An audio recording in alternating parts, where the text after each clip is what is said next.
So giving yourself to others might look like this one-directional thing in which I should give personalized attention to other people, I serve other people, but that would be half the story. It's great if you've reached that stage in your evolution where you're ready to give yourself to others. Fantastic, kudos to you, but you're only halfway there. The other half is, what about other people giving themselves to you? What do you do? What do you do with that? How do you tackle that? And I remember living in New York, I'd offer to help people, like maybe I'm coming off the subway, there's a steep stair to Broadway, and I'm going up and I see this maybe elderly woman with some luggage. So I'd say, hey, can I help you? Say, why? Thank you. So I'd carry to the top of the stairs and then give it to her, and she goes her way, I go my way. But every now and then I'd get someone who just used the typical New Yorker expression, which is, I've got it. In other words, leave me alone.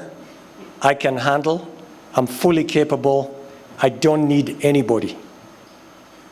I don't need you. I don't need your help. I've got it. So if someone just sort of brushed it off with, I've got it, I've got it, I've got it, the subtext was, I don't need you. I don't need your help. But quite often they'd say, why, thank you. That's very kind of you. And this is something I've grappled with because I picked up that independence, and it's like fierce independence from living in New York, where you're so self-sufficient, you don't want to ask for help, you want to do it yourself. And in fact, to a New Yorker, if someone offers you help, it's humiliating. It's like, gosh, do I look that helpless that people are offering to help me? Like I don't have it together?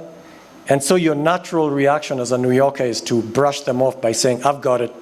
In other words, this is none of your business, stay away, I can handle. And I had that attitude.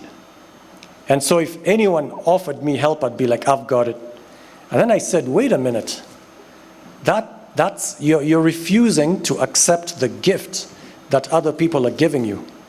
So nowadays, I'll show up somewhere, and Prof. Mike can identify, you show up somewhere, people want to carry things for you, they want to open doors for you, they want to help you. And first of all, you're like, am I looking like I'm there, like I'm that old, like I can't carry this? That's a typical New Yorker. Or you might have false humility where you're saying, I don't want to be treated like I'm a VIP, I don't want to be served. I want to show that I don't need to be served, I can. Which might look noble, but again, if you go deep enough, it's not noble.